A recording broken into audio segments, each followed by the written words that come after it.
Hey, what's up, everybody? Welcome to another edition of Wade Watches. I'm Wade. Welcome to another amazing, awesome, super, sorry, had to throw it in there, edition, fresh out of the theater edition of Wade Watches, where today, or actually it's night now, tonight I just got through watching Supergirl in 3D, and as always, I'm here to give you my super quick, super vague, super spoiler-free thoughts. As always, you're completely safe with me, not going to give anything away. So jumping right into it, I was pretty let down by this one, pretty disappointed.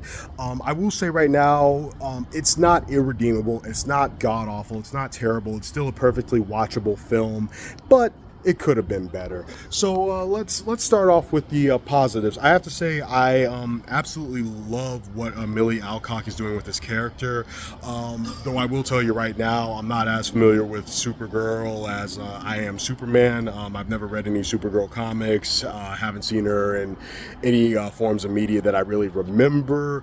I do kind of remember her from the Justice League Unlimited cartoon from the 2000s, way back when I was a kid. So I couldn't tell you anything about her because that was a really long time ago.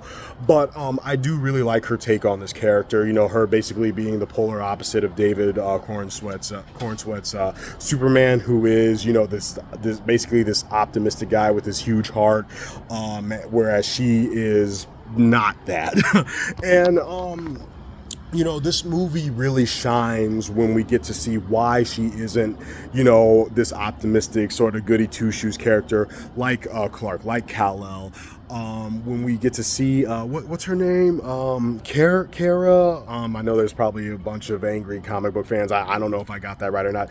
When we get to see Supergirl's pain, when we get to see like why she has that chip on her shoulder, that's when this movie really works for me. Unfortunately, though, the problem with that is that backstory, that character development really feels like kind of sprinkled throughout this plot that feels like it's just honestly racing to end.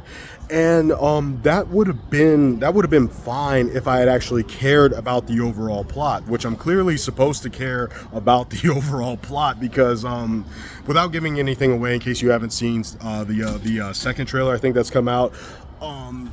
There's a relationship here that literally kicks everything off, and it's a relationship that I guess like they clearly want you to care about, but very much like Supergirl's development, that relationship just kind of like felt rushed in this movie. So even though like I guess there were moments where I'm like, yeah, that kind of sucks, I really didn't find myself like caring even about the overall plot. So yeah, that's about all there is to say. Oh yeah, Jason Momoa as Lobo, this comes as no surprise to anybody. Really good in the role, crushed it when he was on screen. This movie definitely could have used more of him for sure. Barely in the movie, so I'll just say like don't get too excited, but yeah, he killed it.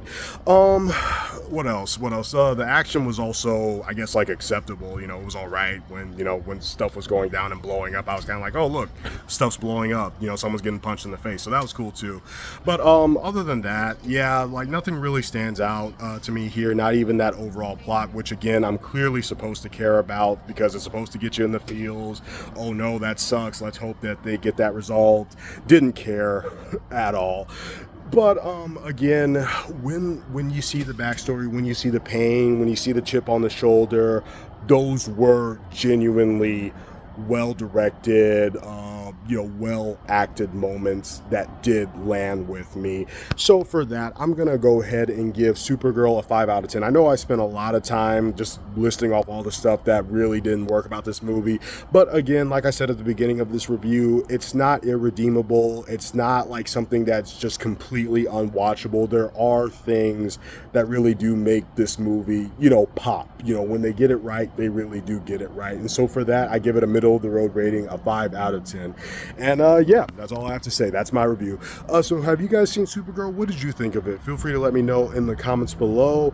And what Supergirl media should I watch? I know she was in Smallville. I think she also had a show of her own. What are your recommendations? Also, feel free to let me know in the comments below. Like, comment, and subscribe if you want to see more. This has been another edition of Wade Watches, and I will see you lovely cinephiles next time. Peace.